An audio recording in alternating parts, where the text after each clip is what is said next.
Hi everybody, I'm Jack and this is Raw Tropical Living. Thanks for joining me today. I started watching some videos and going back over some material a couple of days ago, kind of preparing for this video. And I kind of had to go outside of my experience in a way because, like everything else, I just keep it simple. Food combining has not, ever since the beginning, has not really been much of an issue for me because I've kept this raw vegan thing pretty simple from the beginning. I've made a lot of mistakes back then, but still, one of the things that I've kind of held to on this whole trip is like keeping it simple and not trying to be all that fancy and complicated with it. So I started taking notes, and my notes got to be a little bit more than I thought. Now, some of this stuff can be a little bit overwhelming, but all I would say is maybe you want to maybe follow my lead on this one and just don't make it very complicated for yourself. I have found that a lot of the things that are rules in this stuff, they just kind of came naturally to me and were things that I was doing naturally. One of the first times I ever heard about food combining was years ago when I read Harvey and Marilyn Diamond's book, what was it, Fit for Life. One of the things, I think I've mentioned that book before, and one of the things that I took that stuck all that time, through all this time, was eating nothing but fruit till lunch, and only eating, when you eat fruit, only eating fruit. Now we'll talk a little bit here. There's some, there's some exceptions there, and there's some reasons, and even I do that sometime. But mostly, I've stuck to that ever since. That fruit is to be eaten alone. Melons for sure. I never combine anything with melons. I just start twitching, and I don't say things to people, but if I'm out in public and people tend to want to eat a little bit of fruit as a dessert, or I see them having watermelon after a big meal, and you're just like, ugh. So to get started with the different classifications, the melons and the juices, those are the two things that will go through your body, digest the quickest. They digest in about 15 minutes to half an hour. Now the melons, just keep it simple. Don't even try to. I can probably get away. I can probably eat watermelon and have something else, but just don't try to do it. Eat melons by themselves.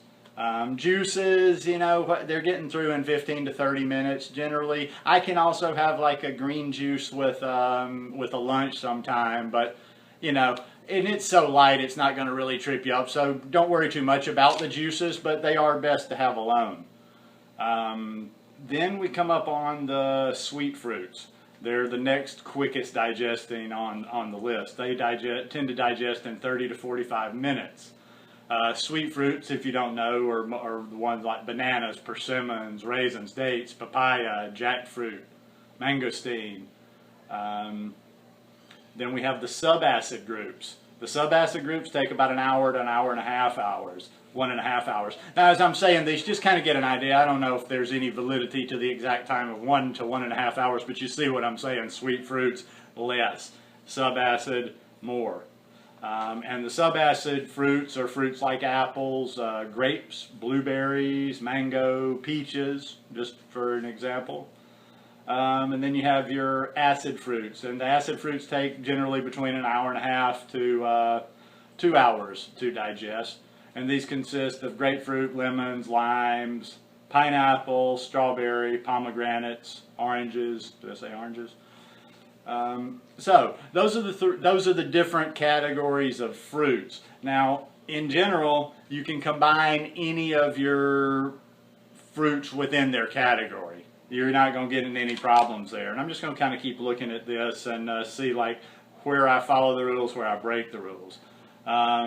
Okay, you can combine anything within the same category, although the least amount, closer to a mono meal is always best. The least amount of ingredients, even if they're good ingredients, it's just kind of a personal thing for me.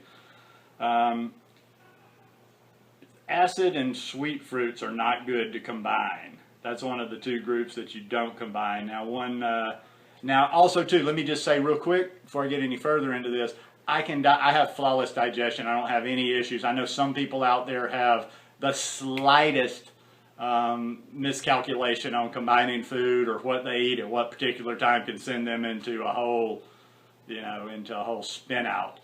And you know what, the whole reason we're talking about combining is that bad combining can lead to anything from bloating, going to the bathroom too much, not going to the bathroom enough, heartburn, indigestion, just a general drop of energy. That's probably the biggest that I feel from time to time when I don't combine well. What I was going to say is I do find that I can combine bananas and strawberries. All the others where they say don't mix them, I don't see any reason why I would mix them. Fats you can combine with leafy greens. That's always, pretty much always a good combo. I can combine fats with the acid fruits. There are times where I've used an orange juice based dressing and I've had avocado on there. Greens and fruits are generally okay. But what I took out of like the research part of it, and you know what, I started to get a little bit more serious and take a bunch of notes and come at this, and I'm like, no, you know, this is me showing you the simple approach how I do it. So it'd be kind of weird for me to use an approach that's more suited to somebody else's personality type. Like I say, a lot of this stuff is simple because I've just let it happen. You know, maybe that was a good thing in the beginning. I don't know, you know, if my lack of education in the beginning and being self-reliant and then or just finding certain people that were really beneficial on my journey. But I found so much of this stuff that I go back in search of to book learn and write down all the facts that I've just gotten naturally. So it's, you know, it's kind of like when I'm doing videos, it's almost like doing homework sometimes. It's like I got to do homework to get the terms and all the what fors and whys when it's kind of just naturally happening, just flowing in my life. The simpler the better, folks, just like that talk yesterday. The simpler you eat, the less you're going to have to memorize. You don't have to learn these food combining charts. The simpler you eat, you can't get in very much trouble. That's just all there is to it.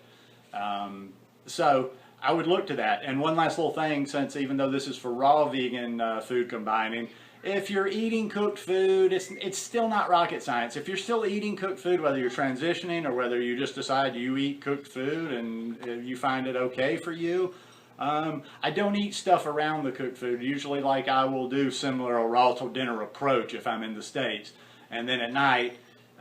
So I'm not the greatest one to tell you on combining cooked food because I don't eat a lot of the stuff. I've found that I can combine anything like sweet potatoes, and greens and vegetables fine. I don't eat rice. I don't eat legumes. So very seldom. I do eat some peas sometimes when I go to the States. But so now when you're getting to combining with legumes and rice and that kind of stuff, you need to go look somewhere else if you're still eating that at night, because I really have no knowledge on that. But anyhow, simple.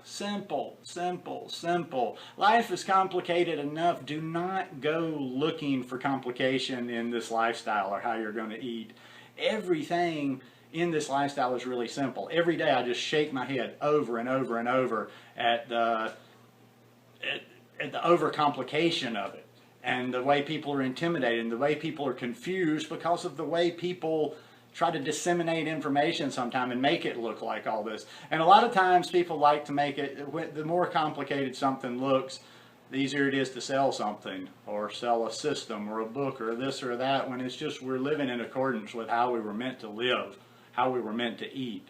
So it's all within you. It's all within you.